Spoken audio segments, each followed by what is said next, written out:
Inilah salam hangat kami dari HKBP Kernolong, HKBP tertua di Pulau Jawa. Bapak, Ibu, dan Saudara yang dikasihi oleh Tuhan Yesus Kristus, sebelum kita beristirahat pada malam hari ini, kita akan mendengar firman Tuhan. Mari kita berdoa.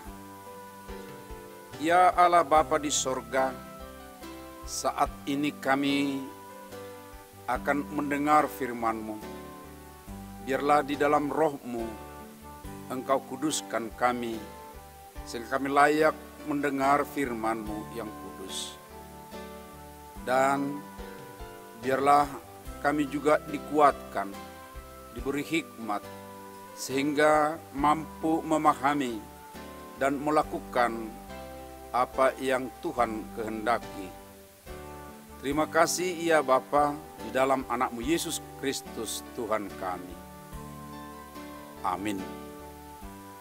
Firman Tuhan bacaan pada malam hari ini sesuai dengan Almanak AKBP adalah dari Mazmur 115 ayat 1 sampai 18, dan yang menjadi ayat pembimbing renungan malam ini dari ayat 12 sampai 13. Tuhan telah mengingat kita.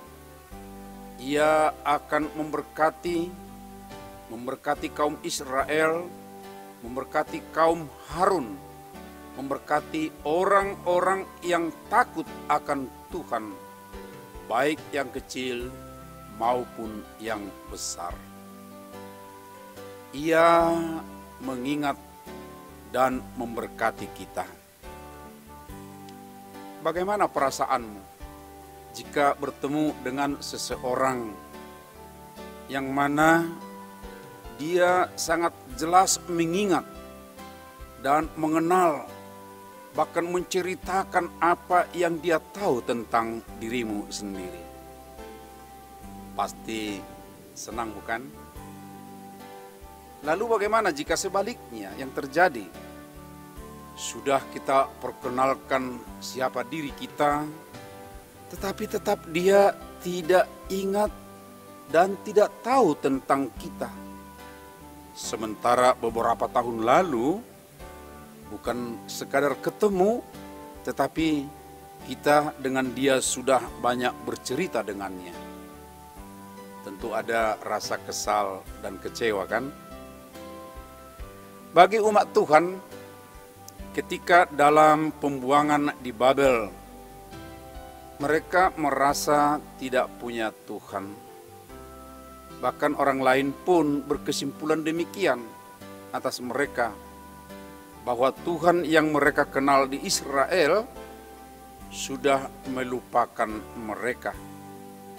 Bahkan ada beranggapan juga bahwa Tuhan itu sudah mati, tidak berkarya lagi. Dan itu biasa pemahaman pada zaman-zaman dulu. Apakah benar demikian? Bahwa Tuhan tidak mengingat umatnya? Jawabannya tentu tidak. Allah Israel, yaitu Yahweh, tetap hidup dan berkarya. Allah itu adalah kekal dan di atas segalanya. Mereka atau umat tidak tahu bahwa Tuhan itu ada di sorga, bukan di dalam ide atau konsep manusia yang dalam orang-orang yang lain justru memvisualisasikan konsep itu dalam bentuk dengan buatan tangan atau berupa berhala dari bahan perak atau juga emas sedemikian rupa. Lalu itu yang mereka sembah, itu yang mereka puja-puja. Walaupun sesungguhnya ya berhala itu ada mulut tetapi tidak bisa berbicara atau berkata-kata. Punya mata tetapi tidak dapat melihat, mempunyai telinga tetapi tidak dapat mendengar, mempunyai hidung mereka buat, tapi tidak dapat mencium, mempunyai tangan, tetapi tidak dapat meraba-raba atau berbuat, punya kaki, tetapi tidak dapat berjalan, dan tidak dapat memberi suara dengan kerongkongannya. Itulah Allah yang mati, Allah yang dibuat sebagai visualisasi ide, visualisasi konsep yang ada dalam pikiran manusia, yang dihidupkan di dalam dan oleh ide para penganutnya.